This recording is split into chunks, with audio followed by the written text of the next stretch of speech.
either. We convinced an entire generation that this is a battle that we could win. We sacrifice for each other, no matter what the cost. And that's worth fighting for. It's the 4th of July, so let's show them some fireworks. Hold on!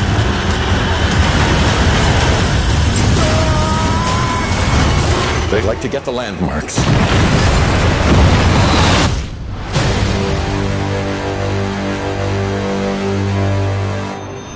What's up, everybody, and thank you for watching ReelTime for the real everyday movie fan.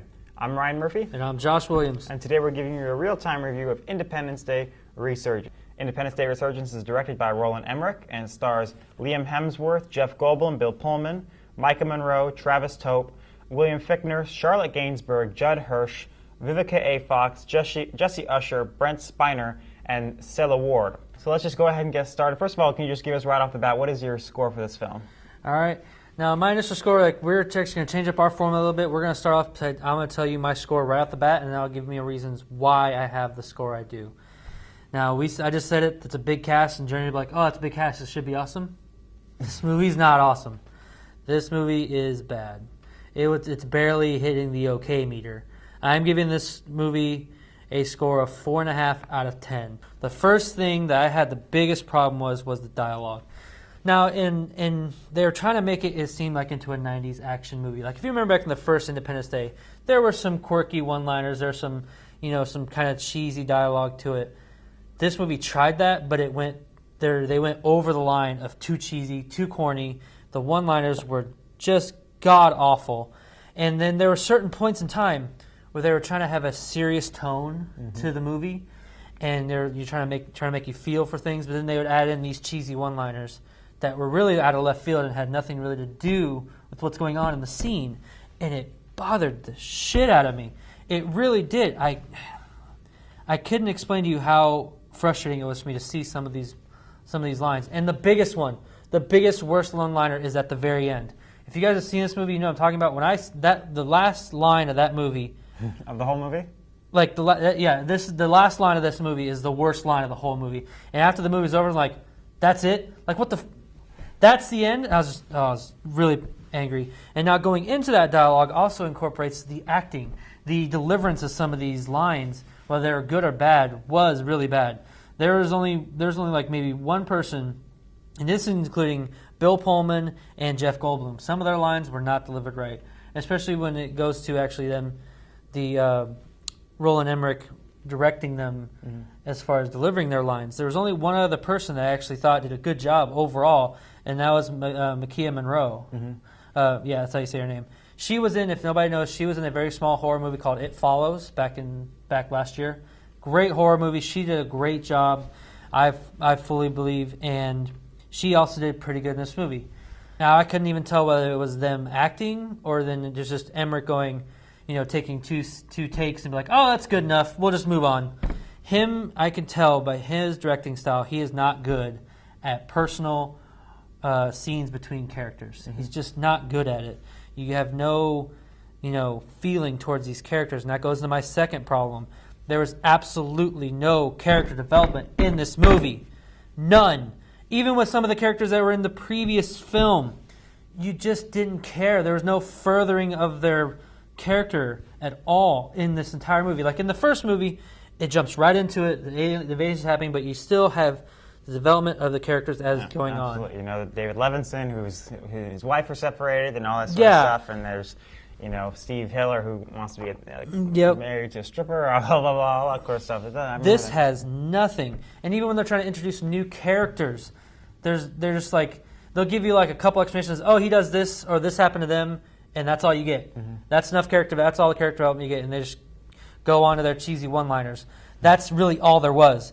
When certain scenes would happen, with the exception of Patricia, which is played by I think it's Maika Monroe. Sorry, I probably butchered it, but but besides her, I kind of cared about her character because she actually did a good job at delivering her lines, what she had, and giving a good emotion to her character. But besides that, when there were certain scenes where you would have some suspense, like, oh, will they die or they might not die? I didn't care. I really didn't care. Well, I was like, oh, that person might die. Okay, that's cool. Or when, spoiler alert, this is a action movie about, aliens taking over. There's going to be some deaths in the movie, just so you know. But I'm not going to say who. You have to find it out for yourselves. But when there were certain deaths that would happen, I was like, oh, okay, they died, whatever. I didn't care about them because I didn't know enough about them to even care about them. There was just no emotional attachment to them, and it had no suspense whatsoever. It gave no suspense to the action scenes at all. And lastly, with my biggest negatives, is it might not be a big thing that some people might notice, but for me, I noticed it completely. Okay, I'll say this. In the first movie, when you're having certain action scenes or when certain things are going on that's supposed to add suspense, you need good sound editing. This movie had bad sound editing. I know it's a very technical problem, but it was a problem for me. Because simply put, Independence Day, the first one, when you'd have some really good bass, when like the signal was coming through, or when an explosion would happen, there'd be good bass, good like heightened sound to the scene. With this movie, you need those kind of sound editing to add to the action sequence. You need those to actually give it a more of a fun experience and you feel more in the moment with that kind of sound. I just didn't have it. It seemed like everything was just at one line, like one audio line of volume, and it just didn't work at all. It was a big problem. It sounds like this is a pretty bad movie. I mean, you gave it 4.5 out of 10, so there must have been some stuff you liked. It sounds like so far it sounds like you're giving it like a 1. Yeah, but I did tear it apart pretty bad just now. But there is a few things I did like. One, I did like Patricia Monroe, her character. And what I will say about Emmerich, if you guys don't know, he did White House Down, 2012, Day After Tomorrow, and 10,000 BC. Well, there's only a couple of those that are actually even decent. What you can't deny is that he is good at action scenes. He is good at directing action scenes.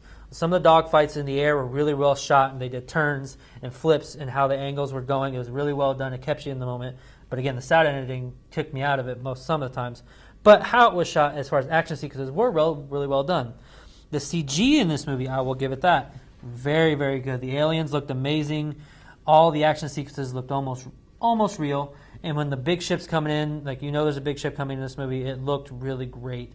Very realistic. It didn't look hardly fake at all in a sense, especially how when it's coming into the atmosphere, it looked like it did back in the 90s movie. It had some great CG to it. Overall, I mean, it's okay. I mean, I'm not gonna say it's barely okay. It's pretty bad. It really was frustrating. It was because I didn't have a lot of expectancy of this because I was expecting a fun little 90s action flick, and they tried to make it that, but it didn't work. And the biggest problem I think that they also had was they were trying to add too much in this movie. Too many characters, too many of their own little lines. They didn't have any laser focus. In the first one, they had a few key roles and everyone else is in the background noise. It seemed like Emmerich tried to make everyone the focal point, and it didn't work. And the other thing I think the last overall thought I had was they were trying to add too much mythology now into the already existing universe. There are some things in here you'll find out where this happened back then, but it wasn't in the first one, but you're supposed to automatically accept that this new mythology is a part of the universe now when it wasn't even explained or even mentioned in the first movie, but they would say, oh, it happened back then. And they're supposed to let you accept that, and you can't because it just didn't work. It felt too forced. So I cannot recommend this. Sadly, I can't recommend this to anyone. If you're a fan of the first one and you love it, this will kind of tarnish it a little.